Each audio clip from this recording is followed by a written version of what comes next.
दोस्तों, तिल्ली का बढ़ना यानी स्प्लीनोमेगैली, आजकल ये रोग बहुत ज़्यादा देखने में आ रहा है। लोगों की तिल्ली बढ़ जाती है। सबसे पहली ज़रूरत इस चीज़ की है कि उसको समझ लिया जाए, एनाटॉमी को समझ लिया जाए कि आखिर तिल्ली होती कहाँ है, जिसको स्प्लीन, इंग्लिश में स्प्लीन कहा जाता है, और इसको उर्दू में या फ़ारसी में इसको तिहाल कहा जाता है। स्प्लीनोमेगैली, तिल्ली का बढ़ जाना। तो तिल्ली कहाँ होती है, पहले इसकी बात करें। देखिए, यहाँ पर अगर हम देखें तो ये राइट साइड में तो होता है, यहाँ पसली के नीचे यहाँ लीवर होता है। लीवर होता है, इसको जिगर बोलते हैं या हिंदी में इसको यकृत कहते हैं। और यहाँ लेफ्ट साइड पसली के नीचे यहाँ पर होती है तिल्ली, जिसको हम स्प्लीन कहते हैं, या इसको आयुर्वेद की, संस्कृत की ज़ुबान में इसको प्लीहा कहा जाता है। अब दोस्तों, इसको तिल्ली के बढ़ जाने की परेशानी क्यों होती है, सबसे पहले समझना ज़रूरी इस बात का है। और तिल्ली आखिर काम क्या करती है। देखिए, तिल्ली, सबसे पहले तिल्ली को समझने के लिए लीवर को समझना होगा। तो लीवर क्या चीज़ है? लीवर जो है हमारी राइट साइड की पसली के नीचे लीवर होता है। इसका काम क्या होता है? इसका काम जो है बॉडी को डिटॉक्सिफाई करना है, यानी बॉडी से टॉक्सिन्स को बाहर निकालना, प्लस एंजाइम बनाना। आपके पाचन प्रक्रिया के लिए बड़ा रोल निभाता है लीवर, आपके एंजाइम बनाता है और खाने को हजम में लाता है। दूसरी चीज़ क्या है इसके अंदर, ये आपके ब्लड का भी प्रोडक्शन करता है, आपके ब्लड को भी बढ़ाता है। तो आपके ब्लड को भी प्रोड्यूस करता है, ब्लड को बनाता है। अब अगर हम प्लीहा के काम को समझें या तिल्ली के काम को समझें, तो तिल्ली के काम को इस तरह से समझा जाएगा कि बॉडी के अंदर जो भी आपके टॉक्सिन्स होते हैं, या ऐसे समझ लीजिए कि जो रेड ब्लड सेल्स होते हैं। देखिए, रेड ब्लड सेल्स कभी किसी बीमारी की वजह से, कभी किसी परेशानियों की वजह से ये रेड ब्लड सेल्स टूटते हैं। और जब ये रेड ब्लड सेल्स टूटते हैं तो इनके ब्लड के अंदर गंदगी पैदा हो जाती है। आपको मालूम है कि रेड ब्लड सेल्स और वाइट ब्लड सेल्स, दो तरह के सेल्स होते हैं आपके ब्लड के अंदर। तो जब ये ब्लड सेल्स टूटते हैं, रेड ब्लड सेल्स, तब आपके शरीर के अंदर, आपके खून के अंदर गंदगी पैदा हो जाती है। और इसी गंदगी को लेकर बहुत सारी बीमारियां क्रिएट होती हैं, बहुत सारी बीमारियां जन्म लेती हैं। आपको मालूम है, आयुर्वेद के अंदर जब किसी चीज़ का ट्रीटमेंट किया जाता है तो दो तरह से ट्रीटमेंट किया जाता है। सबसे पहले बॉडी को डिटॉक्सिफाई करने के लिए उसको मोशन दिए जाते हैं, ज़्यादा मोशन देके पेट साफ किया जाता है, और फिर ऊपर से भी उल्टी करा के ऊपर का मैदा साफ किया जाता है। और ब्लड को डिटॉक्सिफाई करने के लिए, ब्लड को प्रदूषित जो रक्त होता है उसको साफ करने के लिए ब्लड प्यूरीफायर चलाए जाते हैं। तो ब्लड की गंदगी जो है दूर होती है, और जब ब्लड की गंदगी दूर होती है तो शरीर से बीमारियां दूर होती हैं। समझ रहे हैं आप ये पूरी प्रक्रिया को। अब हमारी तिल्ली क्या रोल निभाती है, बात ये है। तो ब्लड सेल्स, जो हमारे रेड ब्लड सेल्स टूट जाते हैं, मर जाते हैं, उनको ये तिल्ली जो है अपने अंदर सोख लेती है, अपने अंदर सोख लेती है। और इसको सोखने की वजह से इसका साइज बढ़ जाता है। स्प्लीनोमेगैली तभी होती है जब आपकी रेड ब्लड सेल्स टूट रहे होते हैं, बॉडी के अंदर आपके टॉक्सिनेशन चल रहा होता है, बॉडी आपकी टॉक्सिन से भरी हुई होती है, रेड ब्लड सेल्स बड़ी तादाद में टूट रहे होते हैं। तब ये जो आपकी तिल्ली है, जो आपकी स्प्लीन है, ये रेड ब्लड सेल्स को अपने अंदर सोख लेती है। और उसी सोखने की वजह से जब ज़्यादा ब्लड सेल्स टूटते हैं और ये ज़्यादा ब्लड सेल को सोखती है, तो ये अपने साइज से ज़्यादा बड़ी हो जाती है। अपने साइज से ज़्यादा बड़ी हो जाती है। पहचानेंगे कैसे कि स्प्लीनोमेगैली है? तो देखिए, लेफ्ट साइड में पसली के नीचे जब भारीपन महसूस होता है,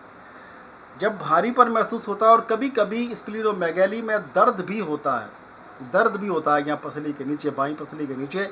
तो जब लेफ्ट पसली के नीचे दर्द महसूस हो और छूने से कुछ आपको सख्त महसूस हो, हार्ड सा लगे, और जब ये ज़्यादा बढ़ जाती है तो फिर ये इसकी जो बढ़वार होती है, समझने की बात है, तो ये आपकी नाभ की तरफ होती है, यानी आपका जो नेवल एरिया है या जिसको नाभि बोलते हैं, ये नाभि की तरफ को बढ़ती है।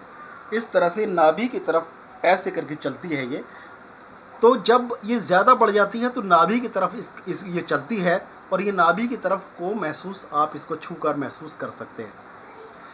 अब इसकी वजह से होता क्या है, जब ये स्प्लीनोमेगाली होती है तब आखिर कौन सी परेशानियां आती हैं। देखिए, क्योंकि शरीर का तवाज़ुन बिगड़ जाता है, जो आपके ब्लड के अंदर गंदगी पैदा हो जाती है तो इसका असर लीवर पर भी पड़ता है। तो लीवर के डिस्टर्ब होने की वजह से, तिल्ली के डिस्टर्ब होने की वजह से पाचन भी डिस्टर्ब होता है, और आपके अंदर खून बनना कम हो जाता है, भूख की कमी हो जाती है, और इंसान एनेमिक हो जाता है।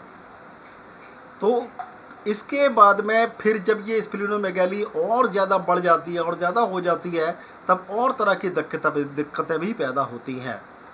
और दोस्तों, कभी कभी ऐसे भी केस आते हैं कि ब्लड कैंसर की वजह से, अगर स्प्लीनोमेगाली बहुत ज़्यादा है, बहुत ज़्यादा बढ़ा हुआ है, तो हमें ये बात भी सोचने वाली है कि अगर ये स्प्लीन का साइज़ बहुत ज़्यादा बढ़ गया है तो ब्लड कैंसर के भी हमें टेस्ट कराने चाहिए कि पेशेंट को ब्लड कैंसर तो नहीं है। क्योंकि इस तरह के केसेस में चूँकि रेड ब्लड सेल्स बहुत ज़्यादा टूटते हैं, इस वजह से स्प्लीन का साइज़ बहुत बड़ा हो जाता है। अब दोस्तों, ये तो हुई हमारी स्प्लीनोमेगाली की बात कि स्प्लीनोमेगाली क्यों होती है, स्प्लीनोमेगाली से क्या होता है, क्या लक्षण हमारे सामने आते हैं, किस तरह से हम स्प्लीनोमेगाली को पहचान पाएंगे। अब बात करते हैं स्प्लीनोमेगाली के ट्रीटमेंट की, इलाज की बात। देखिए, स्प्लीनोमेगाली का इलाज इतना मुश्किल नहीं है, लेकिन एलोपैथी के अंदर स्प्लीनोमेगाली का कोई भी इलाज नहीं है, ये सोचने वाली बात है।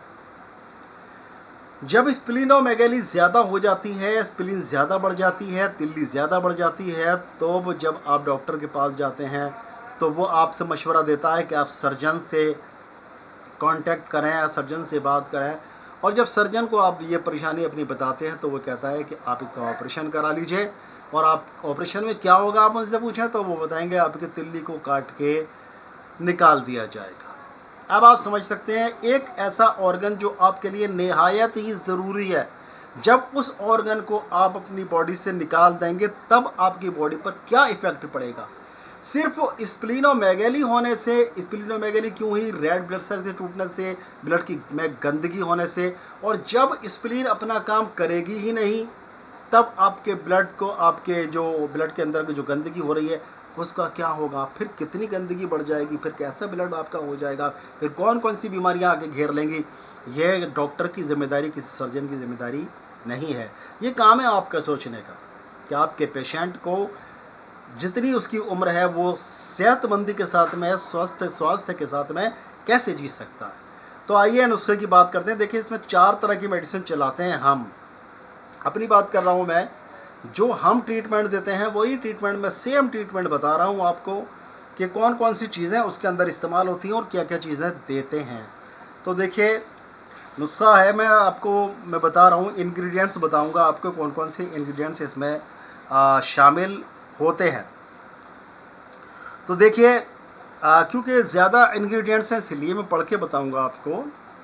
देखिए, सब एक टैबलेट चलाई जाती है। अगर आप 15 साल की उम्र से कम है तो एक टैबलेट खाने के बाद में सुबह शाम दी जाती है, और अगर आपकी उम्र ज़्यादा है, 15-20 साल से ऊपर है, तब आपको 2 टैबलेट खाना खाने के बाद में सुबह और शाम दिए जाते हैं। अब उसके अंदर, उन टैबलेट्स के अंदर क्या है, मैं पहले आपको इंग्रेडिएंट्स बता रहा हूँ उसके, तो सुन लीजिए। उस टैबलेट के अंदर नौशादर है, नमक तुआम है यानी खाने वाला नमक, नमक सिया है यानी काला नमक, नमक लाहौरी है जिसको सेंधा नमक भी बोलते हैं, सुहागा बिरिया यानी भुना हुआ सुहागा है, नर का चूर। अब कितनी मात्रा है, क्या थी बात, मैं ये बाद में आपको बताऊंगा, जिक्र करूंगा इसका। नर का चूर है इसके अंदर, हलीला सिया है यानी काली हरड़ है इसके अंदर, और पोस्त हलीला जर्द यानी पीली हरड़ का बकला है, छिलका है इसके अंदर। और पोस्त हलीला काबुली, काबुली हरड़ का भी छिलका इसके अंदर मौजूद है। बाय बिडंग है, फिलफिल सियाह यानी काली मिर्च है, और जिंजबील यानी कि आपकी सौंठ या अदरक कह सकते हैं इसको, सौंठ है। ठीक है, इसको मिलाकर टैबलेट्स बनाई जाती हैं जो खाना खाने के बाद में सुबह शाम दी जाती है। एक तो ये हो गया, इसके मिकदार की बात करेंगे तो पहले दूसरी चीज़ क्या दी जाती है उसकी भी बात कर ली। तो एक शरबत बनाया जाता है, एक सिरप बनाया जाता है। तो उसमें कौन कौन से इंग्रेडिएंट्स होते हैं वो भी मैं आपको बता रहा हूँ।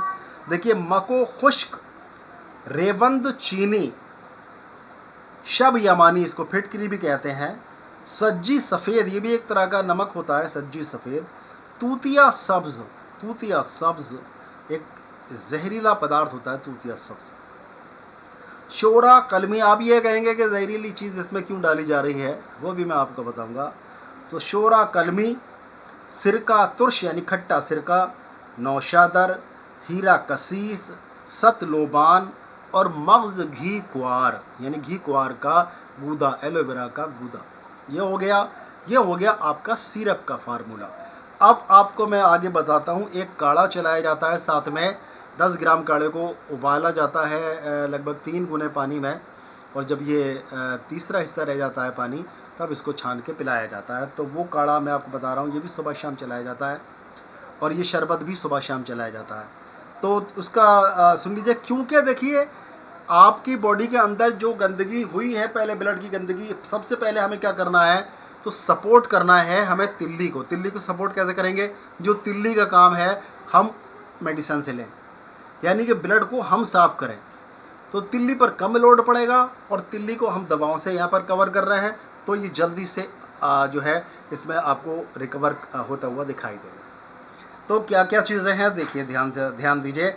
उसमें जो कि हम काढ़ा चलाएंगे खून को साफ करने के लिए, तो उसमें है चिरायता, सरफूका, मुंडी, ब्रह्मडंडी, शाहतरा, गुले सुर्ख, सना, जो सना है मक्की भी जिसको बोलते हैं, और उसके बाद है बड़ी हरड़, बहेड़ा, आंवला, गुलहड़ यानी गुलहड़ जो एक बड़ा फूल होता है उसका फूल, गुलहड़ का फूल, और गूलर खाम यानी कच्चा गूलर का फल, गूलर का कच्चा फल, संदल सुर्ख और संदल सफ़ेद का बुरादा। ये चीज़ें लेकर हम इसको काढ़ा बनाकर फिर काढ़ा उसको सुबह शाम पिलाते हैं। वो सिरप सुबह शाम देते हैं, और वो गोली खाना खाने के बाद में दोनों वक्त दी जाती है। अब देखिए, क्योंकि ये फार्मूला 3 फार्मूले हैं, आम तौर पर लोगों से नहीं बनेंगे, इसलिए ये फार्मूला मैंने हुक्मा के लिए दिया, हकीमों के लिए दिया, जो लोग इस काम करते हैं, जो जिन लोगों का मतब है, क्लिनिक है, जो खुद प्रैक्टिस करते हैं, तो वो इन नुस्खों को लेकर दवा बना सकते हैं। और ध्यान से अगर उन्होंने नुस्खे को नोट किया है, तब इसकी मिक़दार उनके विवेक पर मैं छोड़ रहा हूँ। इसकी मिक़दार वो खुद सेट कर सकते हैं पेशेंट के अनुसार, जैसा वो पेशेंट देख रहे हैं, जैसे उसके लक्षण देख रहे हैं, उसके लक्षण के अनुसार किसी चीज़ को घटाना या बढ़ाना होता है, तो उस हिसाब से वो मेडिसिन तैयार कर सकते हैं। अब दोस्तों, इसका इस्तेमाल कितने दिन तक किया जाए, तो जब पूरा फ़ायदा हमारी स्प्लीनोमेगाली ठीक हो जाएगी। तो इसके लिए देखिए, इसके लिए क्या है, स्प्लीन का साइज़ जितना बड़ा है उतना ही ज़्यादा वक्त लगता है। जितनी ब्लड के अंदर गंदगी ज़्यादा है, जितना टॉक्सिन ज़्यादा है, उतना ज़्यादा दिन लगते हैं। लेकिन इसको ऐसे मान के चलिए कि तकरीबन 3 से 4 महीने का टाइम लगता है पूरी तरह से पेशेंट को ठीक होने में। बाकी वो इस पर डिपेंड करता है कि वो कितना परहेज़ करता है, कितना जो उसको टिप्स दिए जाते हैं, जो उसको इंस्ट्रक्शंस दी जाती हैं, वो किस हद तक उसको फॉलो करता है, और किन किन चीज़ों का वो ध्यान रखता है, इस चीज़ पर डिपेंड करता है कि वो कितनी जल्दी रिकवर करेगा। तो दोस्तों, इस नुस्खे को आप बनाइए। अगर आपसे नहीं बन सकता है तो आपके करीब में जो हकीम वैद हो उसको ये नुस्खा दिखा सकते हैं, वो आपको ये तैयार करके अगर दे दें, तो आप इसको नुस्खे को अपने पेशेंट को जब इस्तेमाल कराएंगे या ख़ुद आप इस्तेमाल करेंगे, अगर आप स्प्लीनोमेगाली की पेशेंट है, तो आप ये पाएंगे कि आपका रोग बहुत जल्दी से छटने लगा है, आपकी स्प्लीन का साइज़ कम होने लगा है। लेकिन देखिए बहुत जल्दी तो ये सब कुछ नहीं होता है, क्योंकि स्प्लीन का साइज़ कम होने में वक्त लगता है। जैसे जैसे आपका ब्लड सुधरता है, जैसे जैसे ब्लड की आपकी गंदगी दूर होती है, जैसे जैसे आपके ब्लड के रेड सेल्स टूटना कम होते हैं और फिर तिल्ली पर आपकी लोड कम पड़ता है, तो तिल्ली का साइज़ धीरे धीरे नॉर्मलाइज होना शुरू हो जाता है। तो दोस्तों, ये नुस्खा बहुत ही ज़बरदस्त है। अच्छा, 4 चीज़ों का जिक्र कर रहा था मैंने, एक चीज़ अभी भी रह गई है। तो वो चीज़ क्या है? देखिए, क्योंकि रेड सेल्स टूट रहे हैं यहाँ पर, तो रेड सेल्स बनाने के लिए, क्योंकि बंदा एनीमिक होता है, इसलिए उसको एनीमिया दूर करने के लिए हम क्या चीज़ चलाते हैं? तो इसके लिए हम चलाते हैं कुश्ता खुब्सुल हदीद। ये ख़ुद बनाते हैं, या कुश्ता खुब्सुल हदीद आप मार्केट से भी ले सकते हैं। कुश्ता खुब्सुल हदीद, अगर बच्चा है तो उसकी 1 टैबलेट सुबह शाम दे सकते हैं, और बड़ा है तो उसको 2 गोली सुबह शाम आप चला सकते हैं। तो ज़रूर इस नुस्खे को आजमाइएगा और देखिएगा, इंशाल्लाह आपकी बीमारी बिल्कुल दूर हो जाएगी। आप बिल्कुल स्वस्थ, तंदुरुस्त, मजबूत हो जाएंगे। इस वीडियो में इतना ही। इंशाल्लाह फिर मिलेंगे किसी बीमारी का बहुत ही अच्छा सा इलाज लेकर। तब तक के लिए अपने भाई डॉक्टर अतहर शेरवानी को इजाज़त दें। अस्सलाम वालेकुम।